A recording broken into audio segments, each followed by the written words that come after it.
मोटाई इसमें वज़न जो है 3 kg एक स्टिक में वज़न भी है और पानी की भी बचत है। आहिस्ता आहिस्ता ये जब ज़मीन और भी ज़रखेज़ होगी तो ये और भी बम्पर होगा। यकीनन इसकी रिकवरी आम रवाजी तरीके वाले गन्ने से ज़्यादा होगी, बल्कि है भी। तो आपको मैं दिखाने का मकसद ये है कि जो जिस तरीके पे हमने आर्टिफिशियली फर्टिलाइज़र दिए हैं उसकी साइज़ और इसकी साइज़ आप देखें। ये गन्ने की साइज़ देखें, गन्ने की माशाल्लाह साइज़ देखें। ये जड़ से देखें, ये जड़ से लेके साइज़ देखें। ये देखें, ये देखें माशाल्लाह। ये देखें, ये जितना अभी ज़मीन मैच्योर हो रही है उतना गन्ना शानदार होता जा रहा है और उतना हेल्दी मोटा गन्ना है। ये सारे का सारा एक नहीं, उसमें जितना वज़न होगा यकीनन उतनी रिकवरी भी होगी और है यकीनन। तो क्यों ना इस तरीके कार पे आएँ, पानी को बचाएं, खर्चे को बचाएं। बगैर खर्चे के ये ऐसे गन्ने को इसको क्या सबसे बड़ा फ़ायदा कि जैसे ज़मीन पहले हमने इसको काश किया था तो थोड़ा मुरझा हुआ सुस्त था, उसके बाद जैसे ही ये जो मल्च किया था इस पे सरसों का फर्ट, वो भूसा बगास, वो जब डिकम्पोज हुआ इस पे सेंटीपीड बढ़े हैं, जितने कीड़े बढ़े हैं उतनी ज़मीन की ज़रखेज़ी बढ़ी है और गन्ने में ग्रीनरी बढ़ी है। तो ये अभी इसके हाइट का पीरियड है। यहाँ नौशहर और नवाबशाह में आज भी 47 सेंटीग्रेड टेम्परेचर है ऊपर, लेकिन ज़मीन का हम देखते हैं कि 26 है और 25 है। तो ये कुदरत की तरफ से ये कितनी बड़ी नेमत है जिसको हम इस्तेमाल करके ये गरीब ज़मींदारों की गुर्बत कम कर रहे हैं। और ये आप हाइट देखें ना, हाइट भी है, ये मेरे से 2 गुना ऊपर है। ये मैं इसे ऐसे करके भर रहा हूँ ऊपर। तो ये एक नहीं, सारे का सारा हेल्दी है और इस पे पानी सिर्फ नालियों में आया है। लेकिन गन्ने की ग्रीनरी से अंदाज़ा हो रहा है कि ये ज़मीन जानदार हुई है तो फसल शानदार हुआ है।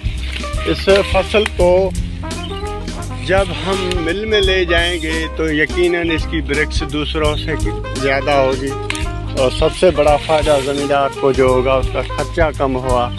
तो क्यों ना इस तरीके कार पे आएँ और पायदार कुदरती निज़ाम काश्त पे आएँ और अपने ज़मींदारों को खुशहाल करें, गुर्बत कम करें। ये एक ऐसे ज़मींदार का गन्ना है जो जिसका फार्मर जो हारी है वो एक बेज़बान गूंगा है। वो गूंगा इस काम को समझ गया है, तो हम तो बाकी ज़बान और कान वाले हैं, हमारी समझ में क्यों नहीं आ रहा। बेज़बान गूंगे के समझ में ये बात आ गई है। वो इसमें साइडों में जहाँ गैप फिलिंग थी वो भी कर रहा है और वो मुझे बता रहा था कि इसमें खर्चा भी नहीं है, पानी की भी बचत है और किसी भी तरीके से दूसरे क्रॉप से कम नहीं है, ज़्यादा है। तो ये अल्लाह की नेमत है जिससे हम फ़ायदा उठाएं। तो आओ मिलके अहद करें कि आने वाले सालों में हम ज़मीन को जानदार करें, फसल खुद ब खुद शानदार हो जाएगी। और इसी तरीके कार पे तो मैं अल्लाह से दुआ करता हूँ कि आम आबादगार में के भी ये समझ में बातें आ जाएं। अभी मैं जिस बेड पे खड़ा हूँ वो खुश्क है और जो नालियों में पानी आया है और वो ज़मीन जो नम हुई है, ठंडी है, तो उसकी क्या ही खुशबू है और उसके क्या ही लुक है। सबसे बड़ा फ़ायदा आपको नज़र आ रहा होगा इस गन्ने की ग्रीनरी में। और मोटा गन्ना वज़नदार, जिसमें वज़न होगा लाजमन उसमें रिकवरी भी होगी और जो वज़न होगा वो ज़मींदार को वज़न चाहिए तो वो वज़न भी है इसमें। अभी हमने इसको पिछले हफ्ते एक स्टिक को काट के तोला था तो वो 3 kg आ रही थी और कोई 2.5 kg आ रही थी, कोई 2.25 kg आ रही थी। लेकिन अभी ये जो बढ़ने का अभी टाइम है, जो टेम्परेचर मेंटेन हो रहे हैं, ये टेम्परेचर इस टेम्परेचर पे ये और भी ग्रोथ करता है तो आगे चल के ये यकीनन 4 kg سے اوپر کراس کرے گی. یہ ایک اسٹک تو آپ اندازہ لگائیں یہ اتنے اسٹک یہ کتنا وزن ہوگا اور اس کی کتنی کیا کوالٹی ہوگی. تو اللہ کرے یہ باتیں عام آباد کار کے سمجھ میں آئیں اور اس پہ عمل کریں. قائم دین ڈائری النور شکر مل کے ایریے میں آباد گار ہے. یہاں پہ جو یہ قمر دین اور امام دین وہ بھائی ہیں، ان کا اپنا ہی پلاٹ ہے. اس کا جو کسان ہے وہ غلام شبیر، وہ ایک گونگا ہے. وہ گونگے نے یہ کام کر دکھایا ہے. تو ماشاءاللہ زبردست.